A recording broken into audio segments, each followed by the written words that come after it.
রাহমাতুল লিল আলামিন সাল্লাল্লাহু আলাইহি ওয়াসাল্লাম যেই মুহূর্তে আমিনার গর্ভ থেকে আল্লাহু আকবার মাতা মুবারকটা আমিনা শিফার হাতের মধ্যে চলে আসে।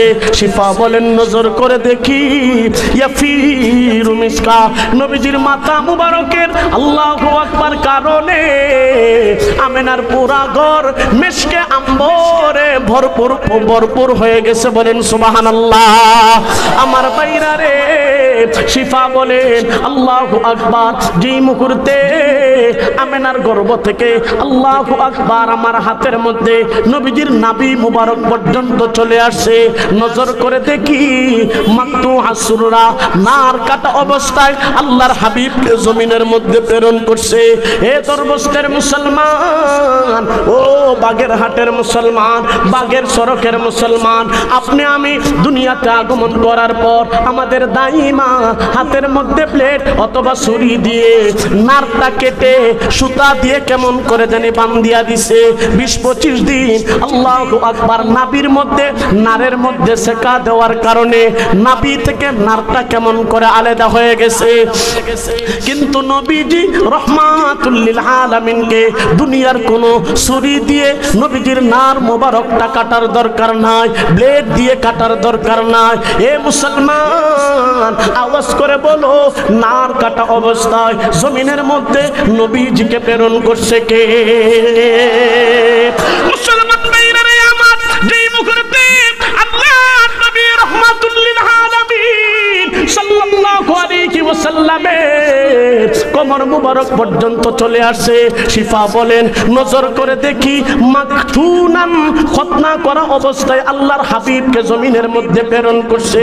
এ মুসলমান, আপনি আমি দুনিয়াতে আগমন করার পর আমাদের 8 বছর 9 বছর 12 বছর পরে 5 বছর পরে আমাদেরকে খতনা করাইতে হয়, আমাদেরকে মুসলমানি করাইতে হয়। কিন্তু নবী গো রহমাতুল লিল আলামিনকে দুনিয়ার কোনো ডাক্তারে মুসলমানি করায় না, দুনিয়ার কোনো গুণী মুসলমানি করায় না, দুনিয়ার কোনো আজম আল্লাহর হাবিবকে মুসলমানি করায় না।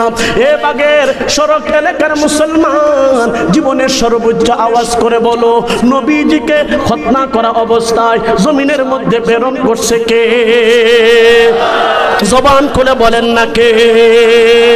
মুসলমান ভাইরা রে আমার, শিফাটা যে বলেন দুনিয়ার মুসলমান, আল্লাহর হাবিবের পুরা শরীর মুবারকটা যখন আমার হাতের মধ্যে চলে আসে, আমি নজর করে দেখি আমার আল্লাহ আমার রাসূলের পুরা শরীরটারে জান্নাতি কাপড় দিয়া ঢেকে ফেলছে।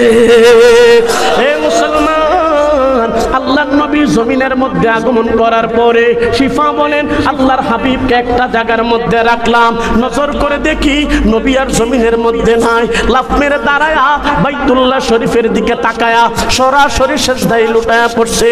হে মুসলমান, নবীজির 2 ঠোঁট মুবারকটা লড়াইতে আরম্ভ করছে।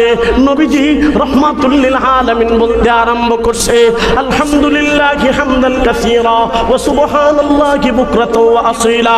মুসলমান ভাইরা রে আমার, আল্লাহর নবী জমিনের মধ্যে আল্লাহ বরকতের কথা বলতে আরম্ভ করছে। মুসলমান, নজর করে দেখা যায় আল্লাহর হাবিব সিজদারত অবস্থায় ঠোঁট মুবারকটারে লড়ায়া আবার যেন কি বলতে আরম্ভ করছে।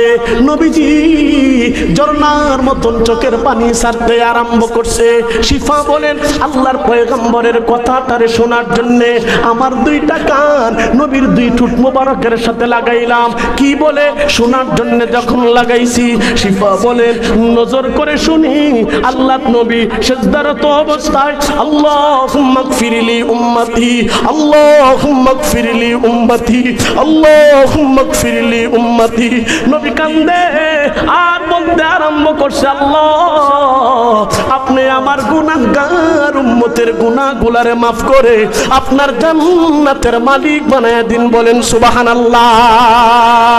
মুসলমান ভাইরা রে আমার, এমন একজন পয়গম্বর আল্লাহ পাক জমিনের মধ্যে পাঠাইছে।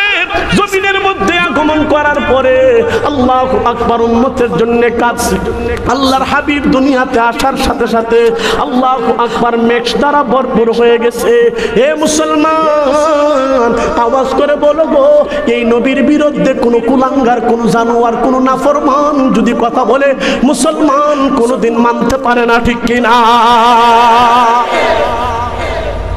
হে মুসলমান, হে মুসলমান, এত শানদার নবী, শানদার নবী, এত ইজ্জত আল্লাহ পাক আমার রাসূলকে দান করছেন। 63 বছর আল্লাহ পাক আমার রাসূলকে হায়াত দিয়েছেন।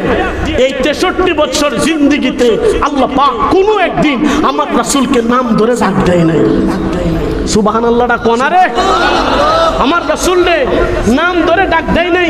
হে মুসলমান, 1 লক্ষ কিংবা 2 লক্ষ 24,000 পয়গম্বরকে আল্লাহ পাক এই জমিনের মধ্যে প্রেরণ করছে। সমস্ত নবীদেরকে ডাকার প্রয়োজন পড়ছে, আল্লাহু আকবার নাম ধরে ধরে ডাক দিয়েছে। খুব 25 জন নবীর কথা আল্লাহ পাক কোরআনের মধ্যে বয়ান করে দিয়েছে। আল্লাহ পাক ডাকার প্রয়োজন পড়লে নাম ধরে ধরে ডাকছে। কিন্তু আল্লাহ পাক আমার রাসূল সাল্লাল্লাহু আলাইহি ওয়াসাল্লামকে যখন ডাকার প্রয়োজন পড়ছে ইয়া মুহাম্মদ বলে ডাক দেয় নাই। আল্লাহ বলে হাবিব আপনাকে নাম ধরে ডাক দিলে আমার জাতে লজ্জা লাগে, আপনার এত মহব্বত আমি করি। ওয়া রাফা'না লাকা যিকরাক, আপনার শান আমি জমিনের মধ্যে বুলন্দ করে দিয়েছি। হে মুসলমান, এমন একজন নবী আল্লাহ পাক আমাদের জন্য প্রেরণ করছে, নাম ধরে ডাক দেয় নাই। কি বলে ডাক দিয়েছে? ডাকার প্রয়োজন পড়ছে কোরআনকে জিজ্ঞেস করলে নবীজিকে নবীজির নাম সম্পর্কে বলে দিয়েছে, নাম ধরে ডাক দেয় নাই। কোরআন বলতে আরম্ভ করছে, নবীজিকে ডাকার প্রয়োজন পড়ছে কোরআনের কোথায় বলে ইয়া আইয়ুহান নাবিয়্যু, কোথায় বলে ইয়া আইয়ুহার রাসূল, কোথায় বলে ইয়া আইয়ুহাল মুযাম্মিল, কোথায় বলে ইয়া আইয়ুহাল মুদ্দাসসির, কোথায় বলেন ইয়াসিন, কোথায় বলে তাহা, কোথায় বলে হাদিরা, কোথায় বলে বাশীরা, কোথায় বলে দাঈয়ান ইলাল্লাহ, কোথায় বলে বিইذনিহি সিরাজাম মুনীরা।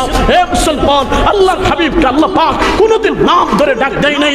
হে মুসলমান, আপনারা প্রশ্ন করবেন কোরআনে মুহাম্মদুর রাসূলুল্লাহ সাল্লাল্লাহু মুহাম্মদুর রাসূলুল্লাহ আল্লাহ পাক বলছে, নবীর নাম বলছে। এটা বলার কারণ হলো আল্লাহ পাক রাসূলকে কি দিয়ে প্রেরণ করছে এটা বয়ান করে দিয়েছেন। হুয়াল্লাযী আরসালা রাসূলাহু বিল হুদা ওয়া দীনিল হাক্কি লিইযহিরাহু আলাদ দীন কুল্লি ওয়া কাফা বিল্লাহি শাহীদা। দ্বীনে হক এবং হেদায়েত দিয়ে রাসূলকে প্রেরণ করছে, নবীকে প্রেরণ করছে। যেই ব্যক্তিটারে দ্বীনে হক এবং হেদায়েত দিয়ে প্রেরণ করছে সেই মানুষটার পরিচয় দেওয়ার জন্য আল্লাহ পাক কোরআনে মুহাম্মদুর রাসূলুল্লাহ ওয়াল্লাযীনা মাআহু আশিদ্দাউ আলাল কুফফার মুহাম্মদুর রাসূলুল্লাহ বলে সেই মানুষটার পরিচয় দিয়েছে, কিন্তু নাম ধরে আল্লাহ ডাক দেয় নাই। হে মুসলমান, আওয়াজ করে বলেন আমার নবীর ইজ্জত এই জমিনের মধ্যে আছে না নাই? আসতে বললেন কেন? আছে না নাই? নবীর বিরুদ্ধে কোন কুলাঙ্গার যদি কথা বলে মুসলমান মানতে পারে না। আসতে বললেন কেন? মানতে পারে। আওয়াজ করে বলেন মানতে পারে। যদি আল্লাহু আকবার, কেউ যদি নবীর ইজ্জত নিয়ে বাড়াবাড়ি করে, আমরা অতীতেও সার দেই নাই।